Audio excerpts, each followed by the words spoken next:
Assalamualaikum warahmatullahi wabarakatuh. Perkenalkan, saya Ahmad Rifai Farudin.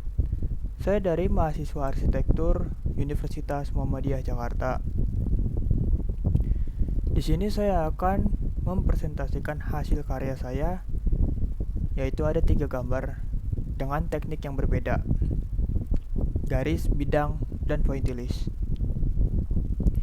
Yang pertama ada teknik garis yang berjudul love atau cinta. Sebagai manusia, pastinya kita berpasangan, contohnya sebagai suami istri atau pacaran. Patutlah kita selalu saling mencintai sebagai pasangan. Ada banyak cara juga untuk menjalin hubungan agar baik, seperti saling menghormati, memberi kasih sayang, berpengertian, dan saling menghargai. Hal tersebut dibutuhkan untuk menghadapi keragaman yang ada di dunia ini. Dalam gambar yang saya buat ini terdapat sepasang kekasih dan menunjukkan rasa kasih sayangnya kepada pasangannya. Di situ dapat dilihat saya membuat garis-garisnya itu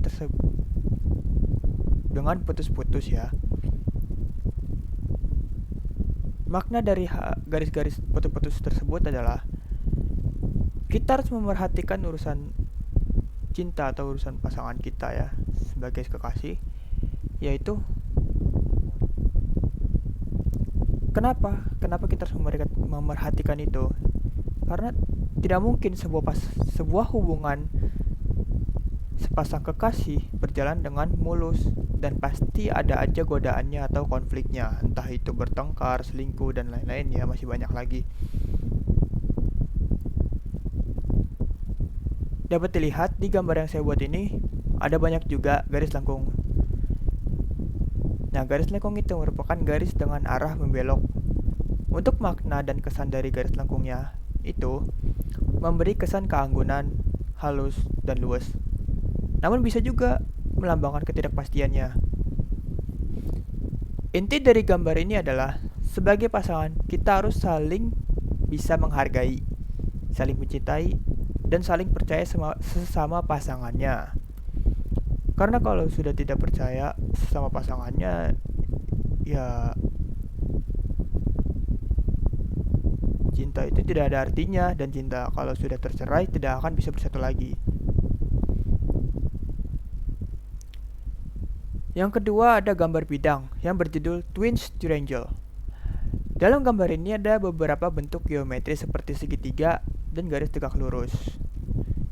Dalam gambar segitiga yang saya buat ini terdapat 2 segitiga kecil di dalamnya yang menjorok ke dalam. Nah, segitiga itu juga sering dianggap sebagai lambang dari konsep trinitas atau lambang 3 unsur tertentu yang saling berhubungan. Dalam konsep religius mendasarkan pada 3 unsur alam semesta, yaitu Tuhan, manusia, dan alam. Segitiga juga merupakan perwujudan dari konsep keluarga, yakni ayah, ibu, dan anak. Dalam dunia metafisika, segitiga merupakan lambang dari raga, pikiran, dan jiwa. Segitiga yang simetris dapat menjadi simbol untuk hukum, ilmu, dan agama. Segitiga juga dapat menunjukkan pergerakan berdasarkan kemana mereka menunjuk atau sebagai arah atau puncak keberhasilan. Segitiga dapat digunakan untuk memberikan tema yang umum seperti piramida, gunung, panah, dan simbol api. Sifat dinamisnya membuat segitiga lebih cocok untuk desain logo. Untuk desain logo pada perusahaan teknologi tinggi yang berkembang daripada untuk institusi keuangan. Makna tersembunyi segitiga dapat digunakan untuk menyampaikan perkembangan, arah, dan tujuan, maskulinitas, trinitas, ketegaran, stabilitas, dan menembus batas. Dan yang ketiga, ada gambar pointillisme yang berjudul Americano.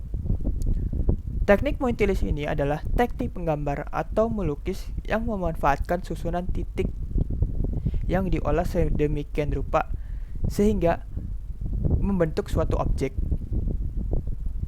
Pembentukan objek melalui titik ini dicapai dengan tingkat kerapatan dan kerenggangan titik yang dibutuhkan.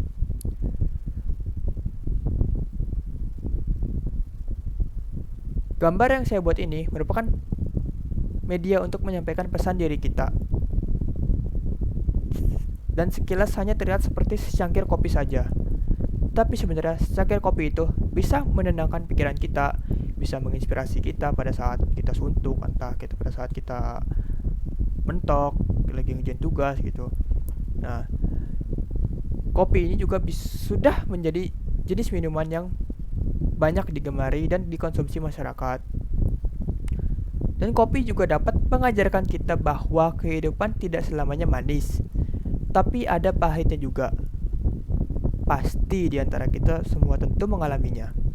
Apalagi untuk orang yang sudah dewasa dan sudah dibilang cukup umur untuk menjalani sebuah hidup ini.